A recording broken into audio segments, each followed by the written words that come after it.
आप सुन रहे हैं हमारा चैनल इन्फॉर्मेशन फॉर यू। ये दिलचस्प कहानी 3 बहरे और एक गूंगे की कहानी सीदल्ला दादशाह नौशकी की लिखी हुई है और मैं अपने चैनल की मदद से आपको सुना रहा हूँ। किसी गांव में एक गरीब बकरियों वाला रहता था।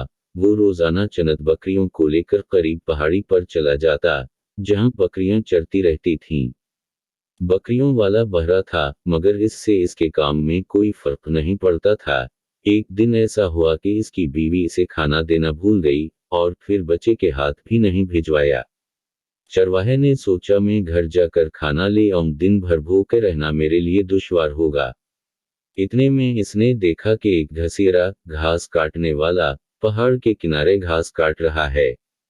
चरवाहा इसके पास गया और कहा, भाई तुम जरा मेरी बकरियों का ख्याल रखना, मैं गांव जाकर खाना ले आऊं। मेरी बीवी आज खाना देना भूल गई है। इत्तेफाक से घसीरा बबी बहरा था, वो एक लफ्ज भी ना सुन सका बल्कि और उल्टा गलत समझा। वो बोला, मैं तुमको अपनी घास क्यों दूं, ये तो मैं अपने जानवरों के लिए काट रहा हूं। मेरे पास एक गाय और 2 भेड़ी हैं, जिनके लिए मुझे दूर दूर से घास लाना पड़ती है। नहीं नहीं, मेरा पीछा छोड़ो, मैं तुम्हारी तरह के लोगों से दूर ही रहना चाहता हूँ, जो दूसरों की चीजें हथिया लेते हैं। इतना कहकर इसने अपना हाथ हिलाया और जोर जोर से हंसने लगा। चरवाहा इसकी बात न सुन सका। वो बोला, शुक्रिया मेरे दोस्त, तुमने राजी होकर मुझ पर बड़ा एहसान किया, मैं बहुत जल्द आ जाऊंगा। ये कहकर वो तेजी से गांव की तरफ चल दिया। अपनी झोंपड़ी में पहुंचकर इसने देखा कि बीवी बुखार में मुब्तला है और पड़ोस की एक औरत इसकी देखभाल कर रही है। चरवाहे ने खाना खाया और फिर सीधा पहाड़ी की तरफ रवाना हो गया। इसने अपनी बकरियों को गिनती किया, सब बकरियां मौजूद थीं। घसीरा अपने काम में लगा हुआ था। चरवाहे ने अपने दिल में कहा, ये घसीरा कितना ईमानदार है, मेरी बकरियों की निगरानी करता रहा, मगर शुक्रिया का भी ख्वाहिशमंद नहीं है। लनगरी बकरी इसे दे देनी चाहिए, यूं भी मुझे इसको ज़बह तो करना ही पड़ेगा। ये सोचकर इसने लनगरी बकरी को अपने कुंधे पर उठाया और घसीरे के पास पहुंचकर बोला, भाई मेरी बकरियों की निगरानी करने के लिए मैं ये तोहफा आपको देता हूँ, कबूल करो, इस बकरी को ज़बह करके इसका गोश्त इस्तेमाल कर लेना। मगर घसीरा एक लफ्ज भी ना सुन सका। वो गुस्से से चलाया और कहा, चरवाहे मुझे नहीं मालूम कि तुम्हारी गैर हाजिरी में किया हुआ तुम्हारी बकरी की टांग टूट गई, तो मैं इसका जिम्मेदार नहीं, मैं तो घास काट रहा था, चले जाओ वरना मार दूंगा। चरवाहा समझ नहीं सका कि घसीरा नाराज क्यों हो रहा है। इसने एक आदमी को आवाज दी जो घोड़े पर सवार था और कहने लगा, जनाब आली मेहरबानी करके मुझे ये बताइए कि ये घसीरा क्या कह रहा है। मैं बहरा हूं, मेरी समझ में नहीं आता कि ये मेरा तोहफा कबूल क्यों नहीं कर रहा। इसके बाद चरवाहा और घसीरा दोनों जोर जोर से इस मुसाफिर से बातें करने लगे। वो सवार घोड़े से उतरकर उनके करीब आ गया।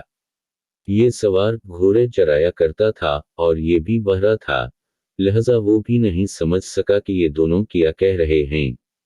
वो इन दोनों से इस जगह का नाम पूछना चाहता था, लेकिन जब इसने इन दोनों को नाराज होकर चलाते देखा तो घबरा कर बोला, हाँ भाई, मैं इकरार करता हूँ कि ये घोड़ा मैंने चराया है, मगर मुझे ये मालूम ना था कि घास तुम्हारा है, मुझे मुआफ कर दो।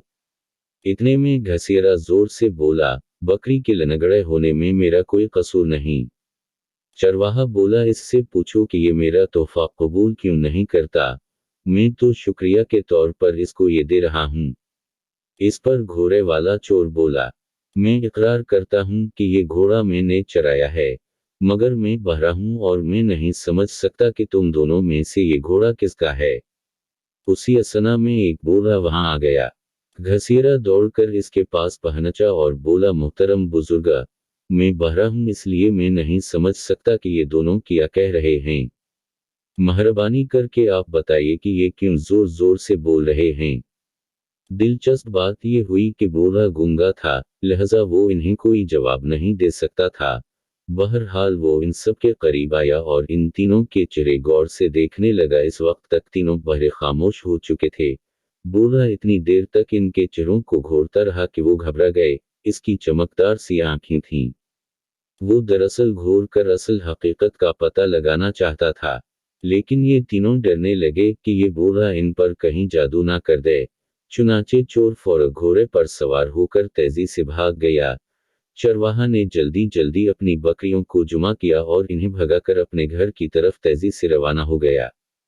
घसीरे ने अपनी नजरें नीची कर लीं और घास का गुठड़ा अपने कंधे पर उठाकर तेजी से अपने घर की तरफ चला दिया। बूढ़ा इन्हें जाते देखता रहा। चंद मिनट बाद वो भी चला गया। कहानी खत्म हुई। शुक्रिया दोस्तों, उम्मीद करता हूँ आपको मेरी ये कहानी पसंद आई होगी। मजीद अच्छी अच्छी कहानियों के लिए हमारा चैनल सब्सक्राइब करें और घंटी के निशान को दबा दें ताकि नई कहानी आप तक पहुंच सके।